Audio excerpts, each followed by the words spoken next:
الحمد لله نحمده ونستعينه ونستغفره ونعوذ بالله من شرور أنفسنا وسيئات أعمالنا من يهده الله فلا مضل له ومن يضلل فلا هادي له وأشهد أن لا إله إلا الله وحده لا شريك له وأشهد أن محمدا عبده ورسوله أما بعد فإن خير الحديث كتاب الله وخير الهدي هدي محمد صلى الله عليه وسلم وشر الأمور محدثاتها وكل محدثة بدعة وكل بدعة ضلالة وكل ضلالة في النار. أعوذ بالله من الشيطان الرجيم. بسم الله الرحمن الرحيم. الحج أشهر معلومات فمن فرض فيهن الحج فلا رفث ولا فسوق ولا جدال في الحج وما تفعلوا من خير يعلمه الله وتزودوا فإن خير الزاد التقوى واتقون يا أولي الألباب.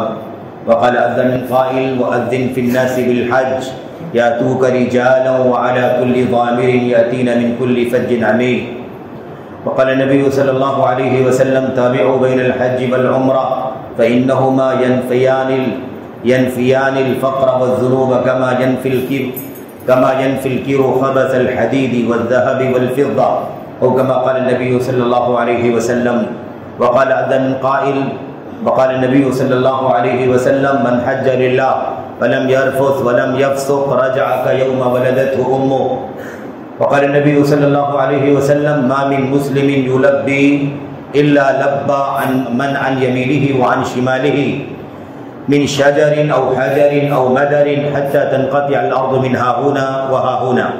رواه الترمذي بسند صحيح.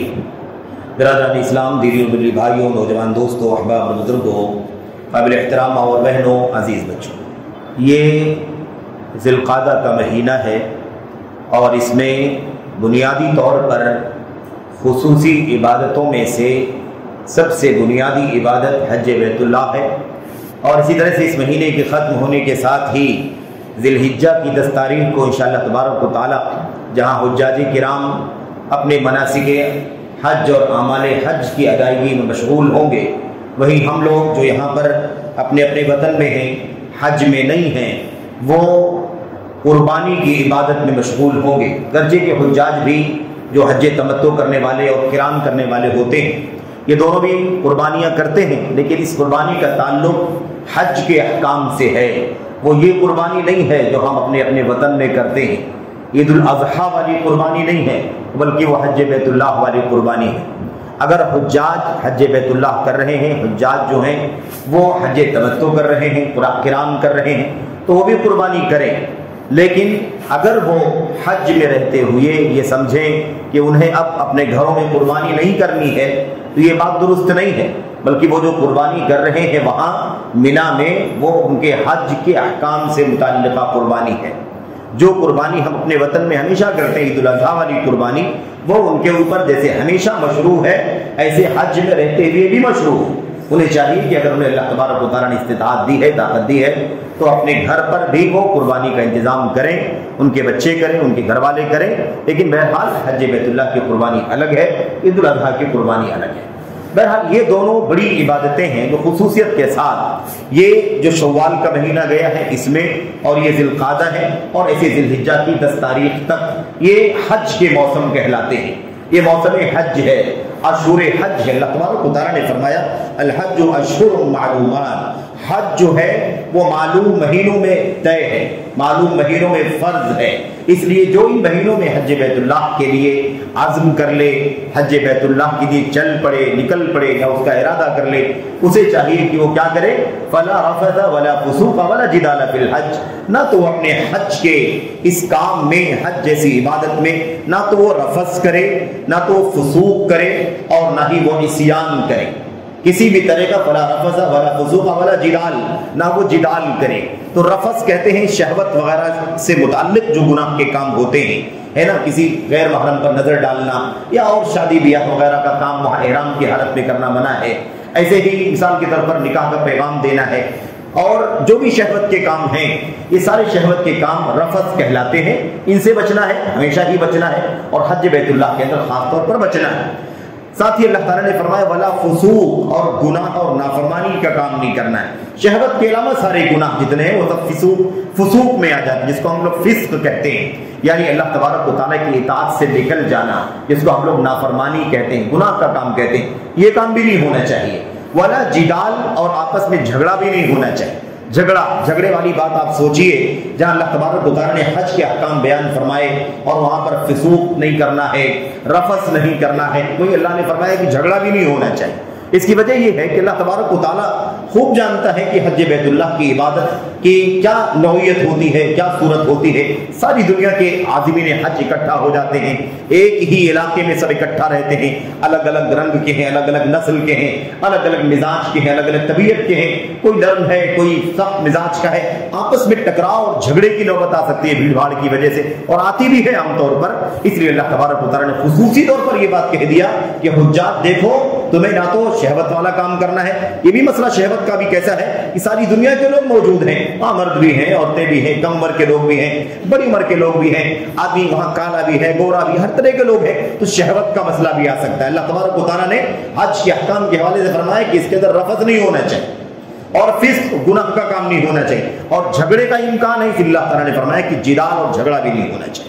وَلَا جِدَالَ فِي الْحَجِّ وَمَا تَفْعَلُوا مِنْ خَيْرٍ يَعْلَمْهُ اللَّهُ۔ اللہ تبارک و تعالیٰ نے فرمایا کہ جو بھی تم بھلائی کا کام کرو گے، نیکی کا کام کرو گے، اللہ تبارک و تعالیٰ اسے خوب اچھی طرح سے جانتا ہے۔ يَعْلَمْهُ اللَّهُ، اللہ خوب جانتا ہے، یعنی کوئی اگر چوری چھپے کوئی کام کرے گا تو بھی یاد رکھے کہ اچھا ہے تو بھی جانے گا اور برا ہے تو بھی اللہ تبارک و تعالیٰ اس کا علم رکھنے والا ہے۔ آگے اللہ نے فرمایا وَتَزَوَّدُوا، اللہ تبارک و تعالیٰ کے گھر جا رہے ہو، حج کے لیے جا رہے ہو، اپنے ساتھ میں سامان سفر لیے جاؤ، توشہ سامان سفر لیے جاؤ، وَتَزَوَّدُوا سامان سفر لیے جاؤ، فَإِنَّ خَيْرَ الزَّادِ التَّقْوَىٰ، اور سب سے بہترین سامان سفر اللہ تبارک و تعالیٰ کا تقویٰ ہے۔ آپ دیکھ رہے ہیں کہ حج بیت اللہ جیسے سفر میں اللہ تبارک و تعالیٰ اتنی زیادہ تاکید کر رہا ہے گناہوں سے بچنے کی، تقویٰ اختیار کرنے کی، اور سب سے بہترین سامان سفر کیا ہے؟ یہ تقویٰ ہے۔ وَاتَّقُونِ يَا أُولِي الْأَلْبَابِ، اللہ تعالیٰ فرماتا ہے اے عقل مندو، اے سوجھ بوجھ رکھنے والوں، اللہ تبارک و تعالیٰ فرماتا ہے وَاتَّقُونِ، مجھ سے ڈرو، میرا تقویٰ اختیار کرو۔ اور حقیقت میں سمجھدار، عقل مند، جینیس، ٹیلنٹ وہی ہے جو اپنی زندگی تقوی کے مطابق گزارتا ہو، اور دنیا کی جو بہت ساری ہے نا صفات ہوتی ہیں، خوبیاں ہوتی ہیں، دنیا کی بہت سارے معیار جو دنیا کے اندر ترقی کے، کامیابی کے، عقل مندی کے اور جینیس اور ٹیلنٹ کے لوگوں نے بنا رکھے ہیں، اللہ تبارک و تعالیٰ کے اس کی کوئی حیثیت نہیں ہے۔ اللہ تعالیٰ کے یہاں سب سے زیادہ عقل مند وہ ہے جو اللہ تبارک و تعالیٰ کا تقویٰ اختیار کرتے ہوئے زندگی گزار لے۔ اور حج بیت اللہ سراپا تقوی کے لیے اللہ تبارک و تعالیٰ نے عطا فرمایا، اور یہ عبادت کے تمام عبادات کے مقاصد میں سے بنیادی مقصد ہے، مشترک مقصد ہے، یہی مقصد تقویٰ ہے نا، نماز کا بھی ہے، یہی مقصد روزے کا بھی ہے، یہی مقصد زکوٰۃ کا بھی ہے، یہی مقصد حج بیت اللہ اور عمرے کا بھی ہے، یہی مقصد اللہ تبارک و تعالیٰ کے لیے قربانی کرنے کا بھی ہے، یہی مقصد ساری عبادات کے لیے ہے، خواہ وہ عبادتیں فرض کے دائرے میں آتی ہوں یا سنن یا مستحبات کے درجے کی ہوں، تمام عبادات کے اندر یہ بات مشترک ہے کہ اللہ تبارک و تعالیٰ اپنے بندوں کو تقویٰ شعار بنانا چاہتا ہے۔ بندے اللہ سے ڈرنے والے بن جائیں، گناہوں سے بچنے والے بن جائیں، نیکیوں کے خوگر بن جائیں، بھلائی اور خیر اور نیکیاں حاصل کرنے کا جذبہ کوٹ کوٹ کے ان کے اندر بھر جائے، وہ خلوت میں جلوت میں جس حال میں بھی رہیں اللہ تبارک و تعالیٰ سے ڈریں، اس کی تربیت انہیں مل جائے، یہ اندرونی طور پر ان کے دل کے اندر یہ خوبی پیدا ہو جائے کہ وہ ہر حال میں اللہ تبارک و تعالیٰ سے ڈرنے والے بن جائے، یہ بنیادی مقصد ہے۔ بہرحال میرے بھائیوں، آج کے خطبہ جمعہ میں چند باتیں آپ کے سامنے کرنی ہے کیونکہ وقت کم ہوتا ہے جمعے کے خطبے کا، اور باتیں بہت ساری ہوتی ہیں، عام طور پر موسم کے مسائل جو ہوتے ہیں وہ لمبے بھی ہوتے ہیں اور اس کے لیے وقت درکار ہوتا ہے، اس لیے چند باتیں مجھے آپ کے سامنے حج بیت اللہ کے سلسلے میں اور خاص طور پر اس کے فضائل وغیرہ کے سلسلے میں اور کچھ بنیادی آداب اور احکام وغیرہ کے سلسلے میں عرض کرنا ہے۔ اللہ سے دعا کرتے ہیں کہ اللہ عز و جل ہمیں اور آپ کو حج بیت اللہ کرنے کی توفیق عطا فرمائے۔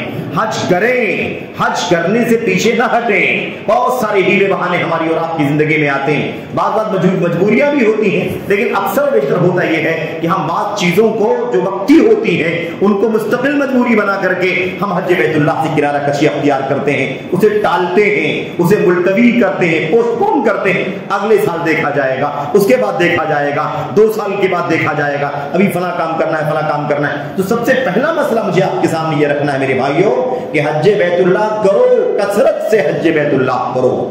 جیسے نماز ہے، پھر اس کے بعد زکوٰۃ ہے، پھر اس کے بعد روزہ ہے، ایسے ہی 5ویں نمبر پر حج بیت اللہ ہے۔ یہ بھی دین اسلام کا ستون ہے، دین اسلام کا پلر ہے۔ اگر ہم طاقت کے باوجود، مالی استطاعت کے باوجود، اسباب کی فراہمی کے باوجود حج بیت اللہ کرنے میں اگر ٹال مٹول کریں گے، اسے ڈیلے کریں گے، اسے آگے بڑھائیں گے، اگلے سال، اس کے بعد ہے نا، اگر ایسا ہم کریں گے تو ہم اللہ تبارک و تعالیٰ کی دین اسلام کے ستونوں میں سے 5ویں ستون اور پلر کو ڈھانے والے بن جائیں۔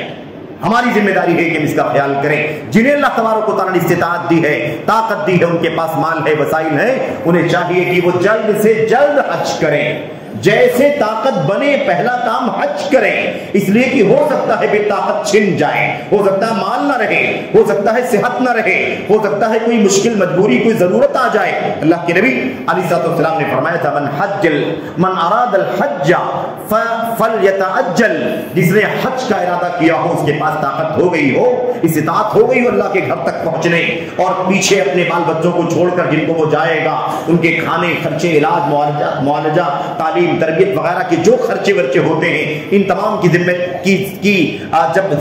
جب ان کا سب انتظام ہو جائے، بندوبست ہو جائے، تو اسے چاہیے کہ وہ حج بیت اللہ کرے، اور جلد سے جلد کرے، جلدی کرے۔ جو حج کا ارادہ کرے اسے چاہیے کہ جلد سے جلد کرے۔ کیوں؟ اللہ کے نبی نے فرمایا 3 باتیں ہو سکتی ہیں، 3 باتیں ہو سکتی ہیں۔ اللہ کے نبی نے فرمایا فَإِنَّهُ قَدْ يَمْرَضُ الْمَرِيضُ، کیونکہ ہو سکتا ہے کوئی آدمی صحت مند ہے اور ڈیلے کرنے کی وجہ سے، ملتوی کرنے کی وجہ سے 1 سال چلا گیا، 2 سال چلا گیا، اور اس کے بعد اب وہ صحت مند نہیں رہا، بیمار ہو گیا، اب وہ طاقت نہیں رکھتا، سواری پر سوار نہیں ہو سکتا، ایسا مریض ہو چکا ہے کہ وہ حج کے احکام ادا نہیں کر سکتا، وہ کھڑا نہیں ہو سکتا، چل نہیں سکتا۔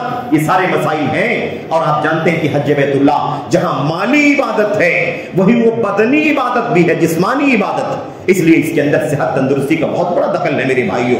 اس لیے ہمیں چاہیے کہ ہم ایک بات تو یہ سمجھیں کہ عبادات کے مسئلے میں اللہ تبارک و تعالیٰ کو وہ عبادت پسند ہے، اس عمر کی عبادت پسند ہے جب آدمی جوانی کی حالت میں ہو، طاقت ہو، قوت ہو، عزم ہو، ہمت ہو، اور اللہ تبارک و تعالیٰ کی عبادت کو کما حقہ ادا کر سکتا ہو۔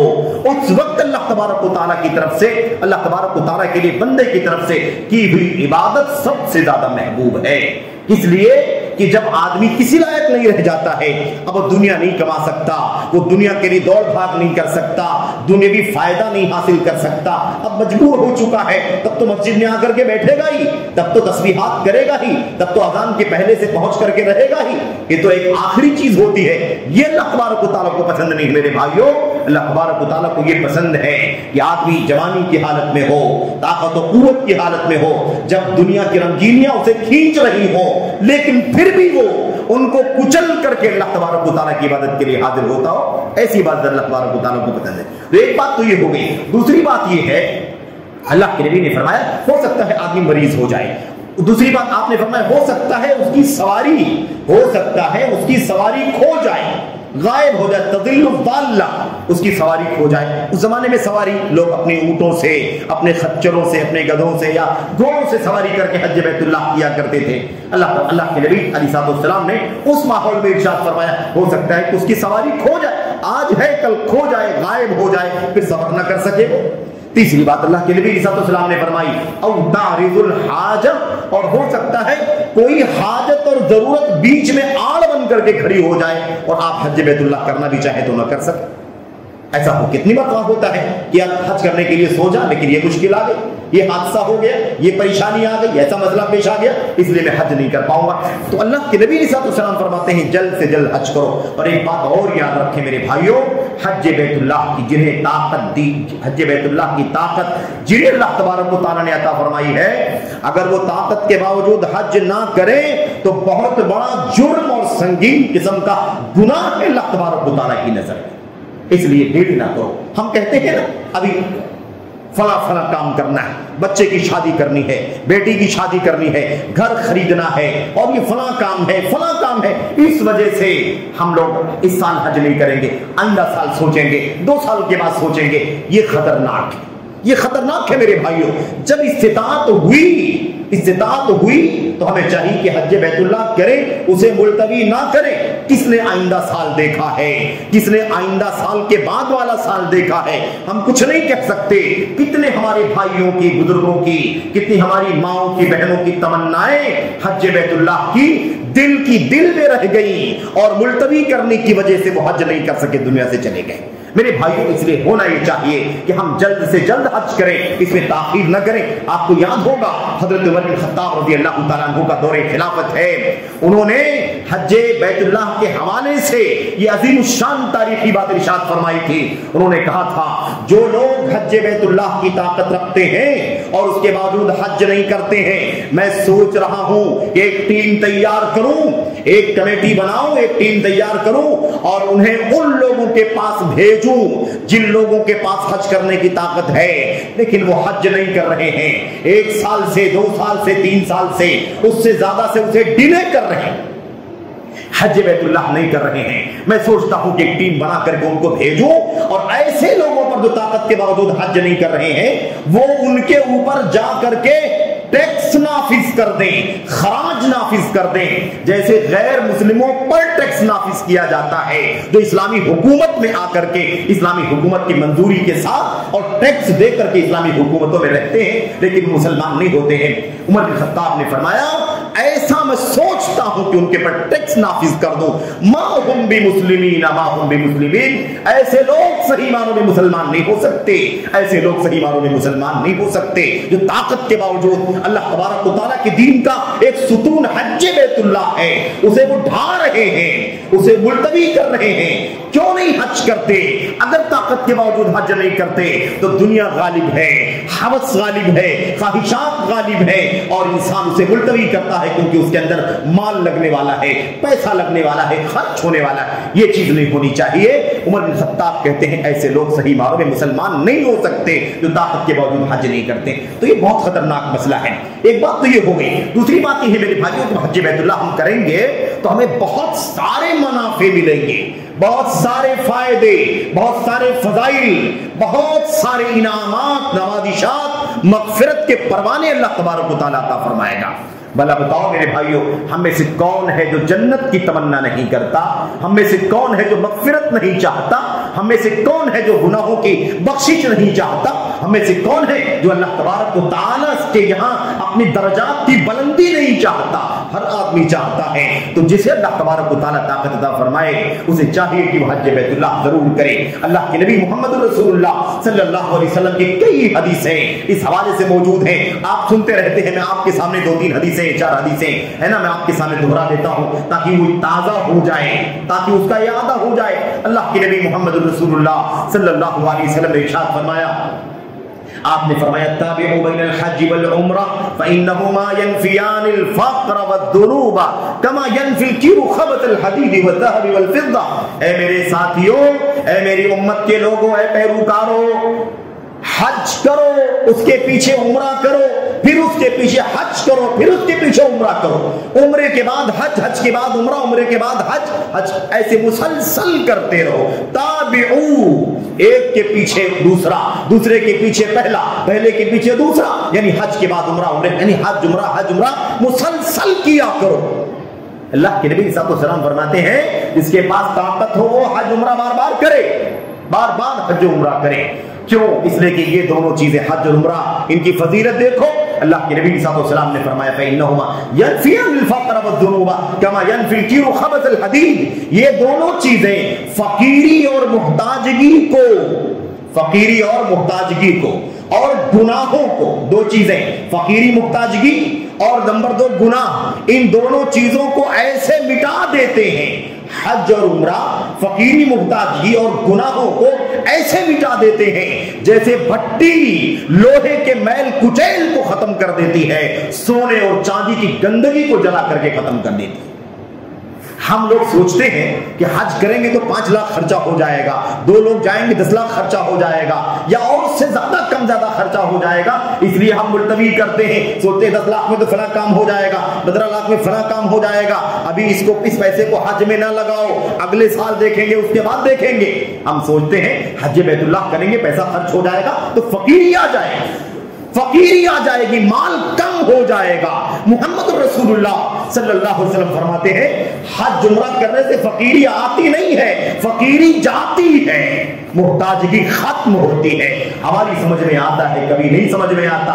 زمان نبوت ہے اور فرمان اللہ تبارک و تعالیٰ کا ہے کہ حج کرنے سے مسلمان اور فقیر نہیں ہوگے۔ دیکھنے میں تمہارا مال 5-10 لاکھ کم ہو جائے گا، حج کے سفر میں خرچ ہو جائے گا، لیکن اللہ تبارک و تعالیٰ اس کے بدلے میں جو تمہیں اپنی زندگی میں برکتیں عطا فرمائے گا، مال و دولت کی کشادگی اور فراوانی عطا فرمائے گا، اس کا اندازہ مسلمانوں تم نہیں لگا سکتے۔ تو فقیر محتاجی ختم ہوتی ہے حج بیت اللہ سے، آتی نہیں ہے بلکہ ختم ہو جاتی ہے۔ اسی لیے امت کے اسلاف کی سیرت دیکھو، وہ کہتے تھے کہ حالات جب نازک ہو جاتے تو کہتے کسی طرح سے انتظام کر کے چلو حج بیت اللہ کر کے آئیں گے تاکہ اللہ تبارک و تعالیٰ ہماری فقیری کا خاتمہ کر دے، تاکہ اللہ تبارک و تعالیٰ کشادگی پیدا فرما دے۔ تو ایک بات تو یہ ہے کہ ہماری سوچ غلط، اللہ کا فرمان اور محمد رسول اللہ صلی اللہ علیہ وسلم کی سنت بتلاتی ہے کہ ہماری فقیری اللہ تبارک و تعالیٰ دور کر دے گا اگر ہم حج بیت اللہ کے لیے مخلص ہو کر کے حج کے سفر کرنے کے لیے چلے جائیں گے۔ اور دوسری چیز، گناہ اللہ تبارک و تعالیٰ معاف فرما دے گا۔ آج کل کے دور میں میرے بھائیوں گناہ، مسلسل گناہ، صبح شام گناہ، لمحہ لمحہ گناہوں پر گناہ ہم کیے جاتے ہیں۔ فتنوں کا دور ہے، آزمائشوں کا دور ہے، اس قدر گناہ کرتا ہے انسان کہ انسان خود اپنے نفس کے گناہوں کا شمار نہیں کر سکتا۔ کون نہیں چاہتا ہے اس کے گناہوں کی مغفرت ہو جائے؟ تو حج بیت اللہ کرنے کی فضیلت کیا ہے؟ اللہ تبارک و تعالیٰ اس کے ذریعے سے فقیری محتاجگی کو دور کر دیتا ہے، اس کے ذریعے سے اللہ تبارک و تعالیٰ گناہوں کو مٹا دیتا ہے۔ اور کیسے مٹاتا ہے؟ جیسے بھٹی میں لوہا ڈال دیا جائے تو اس کے اندر جتنا بھی میل کچیل ہوگا، دھول مٹی ہوگی، کان سے نکالنے کے بعد جو لوہے میں مٹی ملی ہوتی ہے، یا سونے چاندی مٹی کا یا گرد و غبار کی بھی آمیزش ہوتی ہے، ملاوٹ، جب اسے بھٹی میں ڈالا جاتا ہے تو بھٹی اسے جلا کر کے میل کچیل الگ کر دیتی ہے اور کھڑا سونا چاندی اور لوہا میرے بھائیوں الگ کر دیتی ہے۔ ایسے ہی اللہ تبارک و تعالیٰ اس حج بیت اللہ کے ذریعے سے ہمیں گناہوں سے پاک کر کے بالکل صاف ستھرا کر دے گا، کندن بنا دے گا، کندن گناہوں سے مٹا کر کے اللہ تبارک و تعالیٰ۔ ایسے ہی نمبر 2، اللہ کے نبی محمد رسول اللہ صلی اللہ علیہ وسلم نے ارشاد فرمایا من حج للہ فلم یرفث ولم یفسق رجع کیوم ولدتہ امہ یا کیوم ولدتہ امہ۔ اللہ کے نبی صلی اللہ علیہ وسلم نے فرمایا جو شخص اللہ کے لیے حج کرے، من حج للہ، اللہ کے لیے حج کرے، یہ بڑی کڑی شرط ہے۔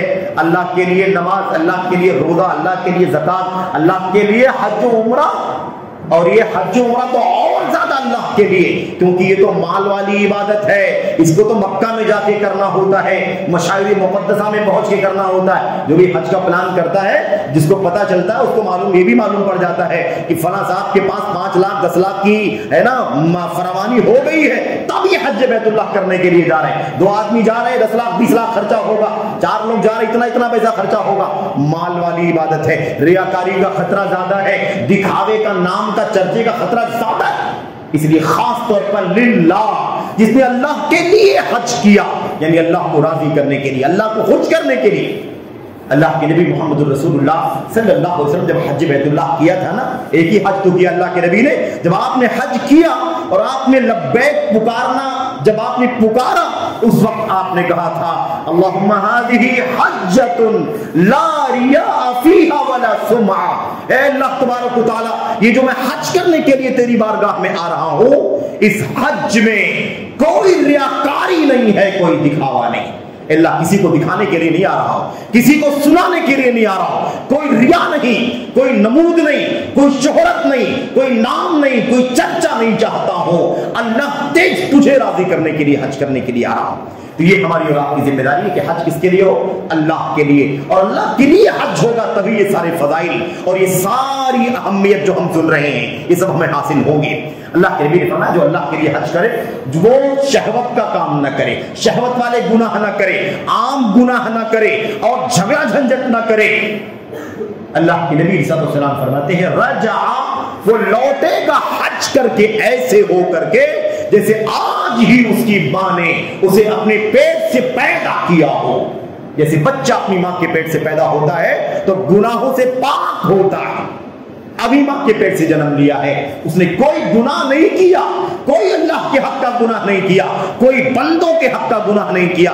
رجع کا یوم ولدتہ امہ، اسی دن کی طرح سے لوٹ کر کے آئے گا جیسے آج ہی اس کی ماں نے اسے پیدا کیا ہے۔ تو یہ فضیلت ہے، آپ سوچیں کتنا بڑا اجر و ثواب ہے۔ یہ طریقہ، یہ انداز گناہوں کے معافی کا اللہ کے نبی صلی اللہ علیہ وسلم نے کسی اور نیکی کے بارے میں ارشاد نہیں فرمایا، کسی اور عبادت کے بارے میں ارشاد نہیں فرمایا۔ ایسے بھی اللہ کے نبی علیہ السلام فرماتے ہیں العمرۃ الی العمرۃ کفارۃ لما بینہما والحج المبرور لیس له جزاء الا الجنہ۔ بخاری کی روایت میں اللہ کے نبی نے فرمایا عمرے سے عمرہ، یعنی ایک عمرہ آدمی نے کیا، اس کے بعد پھر سال بھر 6 مہینے کے بعد یا اس سے زیادہ کے بعد عمرہ کیا تو یہ عمرہ دوسرا عمرہ ان دونوں کے بیچ کا گناہ مٹ جائے۔ العمرۃ الی العمرۃ کفارۃ لما بینہما، ایک عمرے سے دوسرا عمرہ اس درمیان کے گناہوں کو دونوں عمرے مٹا دیں گے۔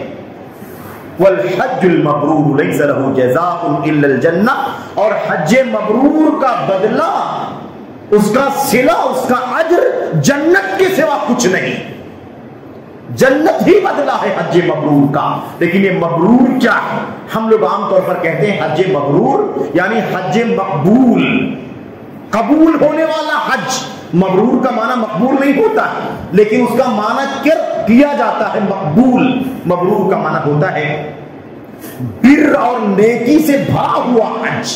وہ حج نمبر 1، سب سے پہلی بات تو اس کے اندر ریاکاری نہ ہو، دکھاوا نہ ہو۔ نمبر 2، وہ حلال مال سے کیا جا رہا ہو، اس کے اندر ایک ذرہ حرام کی ملاوٹ نہ ہو۔ نمبر 2، نمبر 3، اس حج کو محمد رسول اللہ صلی اللہ علیہ وسلم کی سنت کے مطابق کیا جا رہا ہو، اس حج کو کسی بھی طرح سے ریاکاری اور دکھاوے سے بھر نہ دیا گیا۔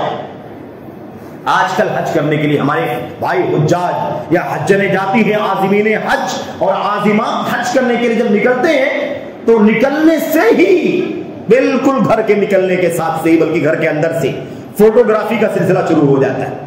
فوٹوگرافی چلتی ہے، ایک ایک قدم پر فوٹو لیے جاتے ہیں۔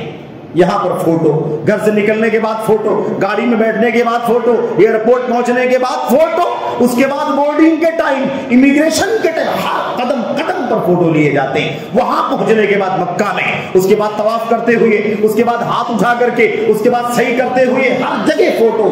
اللہ اکبر! یہ کون سا حج ہے بھائی؟ من حج للہ، اللہ کے لیے جس نے حج کیا۔ اللہ کے لیے حج کرنا، بغیر فوٹو کے حج کر کے دکھاؤ مسلمانوں، بغیر میڈیا والا حج کر کے دکھاؤ، تب اللہ تبارک و تعالیٰ کی بارگاہ میں قبول ہوگا، ورنہ یہ دکھاوے والا حج ہوگا جس کا کوئی صلہ نہیں ملے گا۔ اور یہ تصویریں اپڈیٹ ہوتی رہتی، اپلوڈ ہوتی ہیں سوشل میڈیا پر، پوری دنیا جانتی ہے حاجی صاحب کہاں ہیں، اب مکہ میں ہیں، اب مینا میں ہیں، اب مزدلفہ میں ہیں، کنکری مار رہے ہیں، طواف کر رہے ہیں، صحیح کر رہے ہیں، دعا کر رہے ہیں، ساری دنیا جانتی ہے۔ پتہ نہیں اللہ کی بارگاہ میں قبول ہوا نہیں ہوا، ساری دنیا کو بتایا کہ حاجی صاحب حج کرنے کے لیے گئے۔ یہ ریاکارانہ حج ہے، دکھاوے والا حج ہے۔ ایسی عبادت کی اللہ کو کوئی ضرورت نہیں۔ آپ کا لاکھوں روپیہ اور آپ کا مشقت اٹھانا، سفر کی سختی برداشت کرنا، بال بچوں کو چھوڑ کر کے جانا، اس کا کوئی صلہ اور بدلہ اللہ تبارک و تعالیٰ کا ملنے والا نہیں۔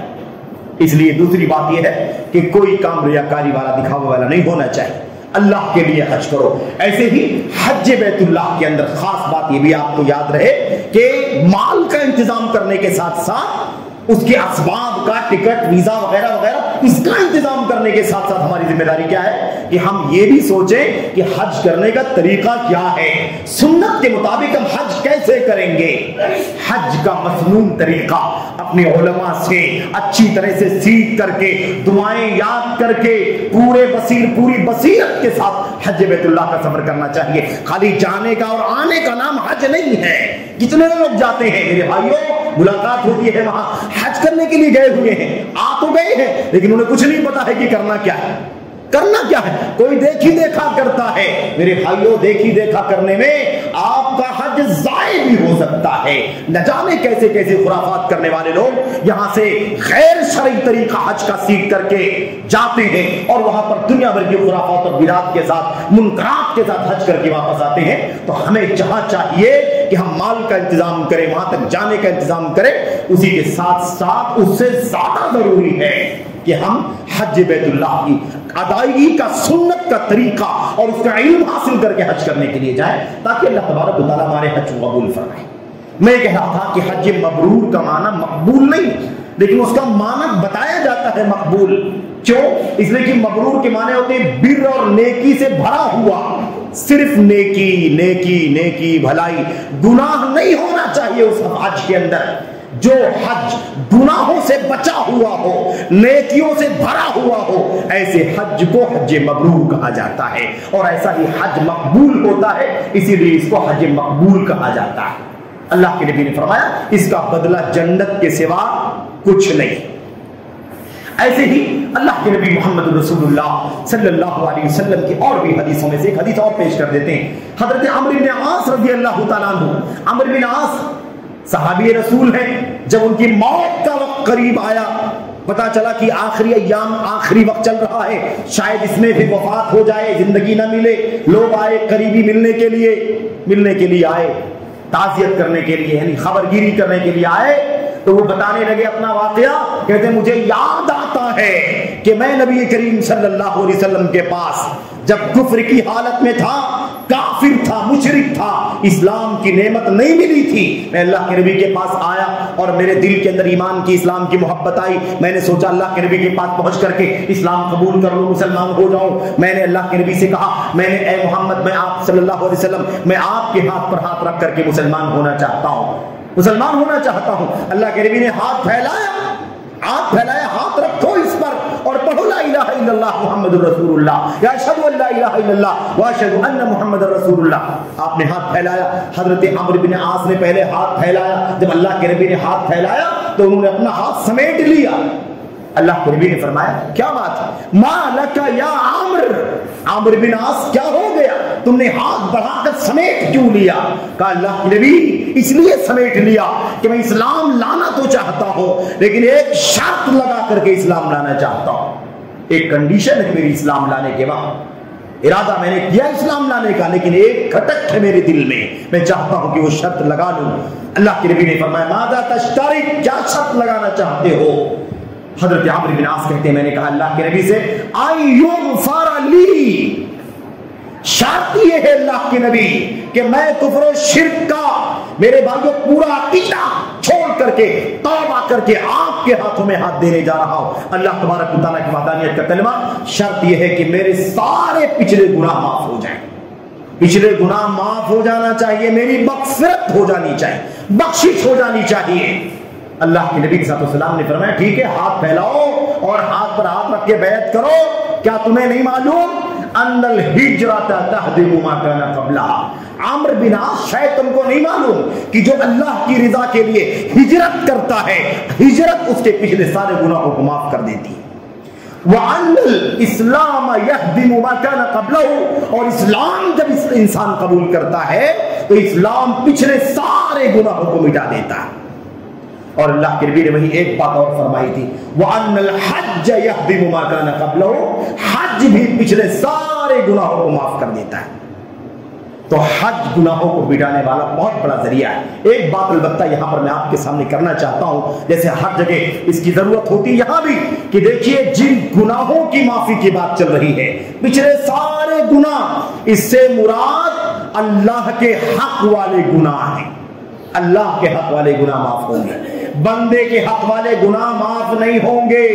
ہم نے کسی کا قرض لیا واپس نہیں کیا، ہم نے کسی کا ہڑپ کر لیا، دبا لیا، ہم نے کسی کا جبرن لے لیا، یہ معاف نہیں ہوگا۔ ہم نے کسی کو گالی دیا ہے، معاف نہیں ہوگا۔ ہم نے کسی کی غیبت کی ہے، معاف نہیں ہوگا۔ ہم نے کسی پر تہمت لگائی ہے، معاف نہیں ہوگا۔ ہم نے کسی کو کسی کے جسم کو نقصان پہنچایا ہے یا اس کی جان لے لیا ہے، معاف نہیں ہوگا، اس لیے کہ یہ حق اللہ تبارک و تعالیٰ کا نہیں بلکہ اس کے بندوں کا حق ہے۔ جب صاحب حق معاف کرے گا تب معاف ہوگا۔ اسی لیے حج کے آداب میں سے ایک ادب یہ بھی ہے میرے بھائیوں کہ سفر حج سے پہلے مسلمان حج کرنے والا عازم بھائی ہو یا بہن ہو، سفر کرنے سے پہلے سچی خالص توبہ کر کے نکلے، سچی خالص توبہ کر کے سفر کرے۔ اور سچی خالص توبہ میں ایک چیز تو یہ ہے کہ بندے اللہ تبارک و تعالیٰ کے حق کے بارے میں گناہوں سے معافی مانگ لے۔ اے اللہ میں نے نماز چھوڑی ہے، اے اللہ میں نے روزہ چھوڑا ہے، میں نے یہ کیا، اللہ معاف کر دے، کیونکہ میں سفر کر رہا ہوں، پتہ نہیں ہے کہ اس سفر میں زندہ لوٹ کر کے آؤں گا، پہنچوں گا بھی یا نہیں پہنچوں گا، اور جاؤں گا تو زندہ لوٹ کر کے آؤں گا یا نہیں آؤں گا۔ اے اللہ معافی چاہتا ہوں، کیونکہ مرنے سے پہلے توبہ کرنا ضروری ہے۔ اور دوسری چیز کیا ہے؟ بندوں کے حق، اپنے کاروبار میں، لین دین میں، قرضے میں، اس میں بہت سارے مسائل ہوتے ہیں، ہے نا؟ اس لیے اس کی معافی تلافی کر کے جانا، یہ ہمارے حج بیت اللہ سے بھی معاف نہیں ہوگا۔ نہ نماز معاف کر سکتی ہے، فرض نماز بھی معاف نہیں کر سکتی، نہ روزہ، نہ حج بیت اللہ، نہ عمرہ، نہ زکات، نہ قربانی، کوئی بھی عبادت بندے کے اوپر، بندے کے حق کو معاف نہیں کر سکتی۔ متفقہ فیصلہ ہے پوری امت کا، علامہ ابن تیمیہ رحمۃ اللہ علیہ نے پوری امت کا اجماع نقل کیا ہے کہ سارے گناہ جو معاف ہوتے ہیں عبادات سے، اس کا تعلق اللہ کے حق والے گناہ ہیں، بندے کے حق والے گناہ معاف نہیں ہوں گے۔ اس لیے سفر کرنے سے پہلے اپنے قریبی رشتہ داروں کو، اپنے پڑوسیوں کو، کاروباریوں کو بلا کر کے، مل کر کے، جا کر کے ان سے یا تو معافی تلافی کر لو، یا تو دے کر کے اپنا حق ادا کر دو اس کا، اور یا تو اس کی لکھا پڑھی کر کے اپنے بال بچوں کے حوالے وصیت لکھ کر کے جاؤ کہ میں اگر مر گیا تو تم یہ سارے حقوق میرے اوپر جن لوگوں کے ہیں وہ سب کے سب ادا کر دو گے۔ ورنہ میرے بھائیو یاد رکھو کہ ہمارے حج بیت اللہ سے بھی گناہ معاف نہیں ہونے والے۔ اگر اتنا ہی آسان ہوتا تو اچھا طریقہ تھا، آدمی کروڑوں گبن کر لے اور 10 لاکھ روپے حج کے اندر خرچ کر کے سب معاف کروائے۔ اللہ تبارک و تعالیٰ کے ہاں عدل ہے، انصاف ہے، اس لیے یاد رکھو۔ بہرحال حج بیت اللہ کے حوالے سے بہت ساری باتیں ہیں میرے بھائیوں، میں صرف اور صرف یہ بات کہنا چاہتا ہوں کہ اللہ سے دعا کریں کہ اللہ تبارک و تعالیٰ ہمیں جلد سے جلد حج کرنے کی توفیق عطا فرمائے اور حج مبرور کی توفیق عطا فرمائے، اور اللہ تبارک و تعالیٰ ہمارے حج کو قبول فرمائے۔ جو ہمارے بھائی عازمین حج اس سال حج بیت اللہ کے لیے گئے ہیں یا جانے والے ہیں، یا ہماری مائیں بہنیں جو جانے والی ہیں یا جا چکی ہیں، اللہ تبارک و تعالیٰ ان سبوں کے حجوں کو حج مبرور بنائے، ان کے حجوں کو اللہ تبارک و تعالیٰ قبول فرمائے، اللہ تبارک و تعالیٰ انہیں سلامتی کے ساتھ اور نیکیوں کا خزانہ لے کر کے لوٹنے کی توفیق عطا فرمائے، انہیں اللہ تبارک و تعالیٰ اپنی زندگیوں میں اصلاح کرنے کی توفیق عطا فرمائے۔ بہت سارے ہمارے بھائی ہیں، ان سے جب کہا جاتا ہے کہ بھائی اللہ نے آپ کو مال و دولت سے نوازا ہے، کشادگی سے نوازا ہے، آپ حج کرنے کے لیے جائیے، حج کر آئیے، پتہ نہیں صحت زندگی رہے نہ رہے، صحت ساتھ دے نہ دے، حالات یہ اچھے ہیں نہ رہے، آپ چلے جائیے حج کرائیے۔ تو کہتے ہیں بھائی ابھی تو عمر بہت کم ہے اور ابھی تو کاروبار کر رہا ہوں میں، ابھی میری عمر ہی کیا ہے، ابھی تو 30 40 45 کے بیچ میں ہوں میں، ابھی تو بہت کاروبار کرنا ہے، اور کاروبار میں انسان جھوٹ بولتا ہے، خیانت کرتا ہے، غبن کرتا ہے، اب میں حج کر کے بھی آ جاؤں تو کیا فائدہ، حج کر کے آ جاؤں پھر وہی کام کروں تو کیا فائدہ ہوگا حج کا، اس لیے میں ابھی حج نہیں کرنا چاہتا، بعد میں حج کروں گا۔ میرے بھائیو اس میں اگر آپ غور کریں تو کتنے سارے منکرات چھپے ہوئے ہیں، کتنے بڑے بڑے جرائم والی بات ہے یہ۔ ایک بات تو یہ ہے کہ آدمی عمدن و قصدن حج کرنے کا کام ڈیلے کر رہا ہے، اسے ملتوی کر رہا ہے۔ دوسری چیز وہ اپنے گناہوں کا حوالہ دے رہا ہے کہ میں جو کاروبار کر رہا ہوں اس کے اندر بہت سارے حرام اور گناہ کے کام کرتا ہوں، اس لیے میں حج کر کے آؤں گا تو پھر گناہ پھر کروں گا تو پھر میرا حج خراب ہو جائے گا، اس لیے میں چاہتا ہوں کہ اس وقت جاؤں جب میں کاروبار کرنے کے لائق نہ رہ جاؤں، میں 60 65 70 75 80 سال کی عمر کا ہو جاؤں تاکہ کاروبار کرنے کی لائق ہی نہ رہ جاؤں، تب جاؤں حج کرنے کے لیے تاکہ سارا گناہ معاف کر کے آ جاؤں۔ یہ کیا سوچ ہے میرے بھائی، مجھے بتاؤ ذرا، بھلا بتاؤ کہ ہمیں اللہ تبارک و تعالیٰ کی طرف سے یہ کہا جا رہا ہے کہ اللہ کو سب سے زیادہ محبوب عبادت وہ ہے جو طاقت اور جوانی کے وقت میں کی جا رہی ہو، جب اپنے دل کو گناہوں کو کچلا جا رہا ہو، نفس امارہ جو گناہوں کی طرف لے جانے والا نفس ہے، گناہوں پر آمادہ کرنے والا نفس ہے، گناہوں کی لالچ دلانے والا جو نفس ہے، اس کو کچل کر کے، اس کو ذبح کر کے اللہ تبارک و تعالیٰ کی عبادت کرے، یہ عبادت اللہ تبارک و تعالیٰ کو پسند ہے۔ پھر تیسری اور آخری بات یہ ہے کہ ہمیں کیسے معلوم ہے کہ ہم جب 2 سال 5 سال 10 سال کاروبار کریں گے اور اس کے بعد حج کرنے کے لیے جائیں گے؟ میرے بھائیوں، کیا یہ ضمانت ہے کہ ہم زندہ رہیں گے؟ کیا یہ ضمانت ہے کہ ہمارے پاس مالی فراوانی رہے گی؟ اور یاد رکھو، مالی کشادگی آنے کے بعد، حج کی استطاعت ہو جانے کے بعد اگر آدمی حج نہیں کرتا ہے اور ڈیلے کرتا ہے اور پھر اس کی موت ہو جاتی ہے تو یہ حج بیت اللہ چھوڑنے کا جرم اس کے نامے اعمال کے اندر درج ہوگا۔ جیسے بے نمازی کے لیے نماز نہ پڑھنا درج کیا جائے گا، ایسے ہی زکوٰۃ درج ہوگی، روزہ درج ہوگا، ایسے ہی طاقت ہو جانے کے بعد حج نہ کرنے کا بہت بڑا جرم، دین اسلام کے ستون کو ڈھانے والا جرم، یہ اس کے نام اعمال میں درج ہوگا۔ اس لیے کثرت سے حج کرنے کی ضرورت ہے میرے بھائیوں، اور اللہ سے دعا کریں کہ اللہ تبارک و تعالیٰ جو لوگ بھی حج بیت اللہ کر رہے ہیں، اللہ تبارک و تعالیٰ انہیں اخلاص کے ساتھ، للہیت کے ساتھ، اللہ کو راضی کرنے کے لیے، بلا ریاکاری کے، بلا دکھاوے کے، بلا نام و نمود کے، بلا شہرت کے، بلا پبلسٹی اور چرچے کے، محض اللہ کو راضی کرنے کے لیے حج کرنے کی توفیق عطا فرمائے، آمین رب العالمین۔ حج بیت اللہ کرنے سے پہلے جو لوگ لمبا چوڑا بھنڈارا کرتے ہیں، 100 200 300 400 لوگوں کو جمع کر کے ہے نا کھانے پینے کا انتظام کرتے ہیں، یہ بالکل درست نہیں ہے۔ لیکن حج بیت اللہ کا صاف ستھرا نیکیوں سے بھرا سفر کر کے واپس آنے کے بعد ایک شکریہ کے طور پر اللہ تبارک و تعالیٰ کی اس نعمت حج مل جانے، صحت و تندرستی کے ساتھ اور پوری سنت کے ساتھ حج بیت اللہ کر کے واپس آنے کی اس نعمت پر اللہ تبارک و تعالیٰ کے شکریہ کی ادا کرنے کی نیت سے لوگوں کو، اپنے اعزاء اقارب کو، دوست احباب کو بلا کر کے کھانا کھلانے کی گنجائش ہے۔ اس کا ثبوت سنت کے اندر ملتا ہے، تو اس سنت پر بھی عمل کرنے کی ضرورت ہے کہ پہلے لمبا چوڑا کام نہ کریں آپ کوئی، ٹھیک ہے، بل ملا لیں آپ آسانی کے ساتھ اور بہت خاموشی سے، سنجیدگی کے ساتھ، اور اس کے بعد واپس آپ آئیں تو ٹھیک ہے، اپنی حیثیت کے مطابق اپنے اعزاء اقارب کو بطور شکرانہ لوگوں کو کھلائیں، کوئی حرج کی بات نہیں ہے۔ اللہ سے دعا کرتے ہیں کہ اللہ تبارک و تعالیٰ ہمیں اور آپ کو حج مبرور کی توفیق عطا فرمائے، اللہ تبارک و تعالیٰ کے مہمان بننے کی توفیق عطا فرمائے۔ جو حج کرتا ہے، عمرہ کرتا ہے، وہ اللہ تبارک و تعالیٰ کے گھر کا مہمان ہوتا ہے۔ الحجاج والعمار والغزاة وفد اللہ، اللہ کے نبی صلی اللہ علیہ وسلم نے فرمایا حج کرنے والے، عمرہ کرنے والے، اللہ کی راہ میں لڑنے والے، یہ اللہ تبارک و تعالیٰ کے مہمان ہیں، اللہ تبارک و تعالیٰ کے مقدس معزز وفد اور ڈیلیگیشن ہے۔ اللہ کے نبی نے فرمایا دعاہم فاجابوا وسألوہ فأعطاہم، اللہ نے ان لوگوں کو بلایا، اپنے گھر کا مہمان بنایا، اپنا مہمان بنایا، بلایا تو یہ آ گئے، اور انہوں نے اللہ تبارک و تعالیٰ سے مانگا، اللہ سے سوال کیا تو اللہ تعالیٰ نے انہیں عطا فرمایا۔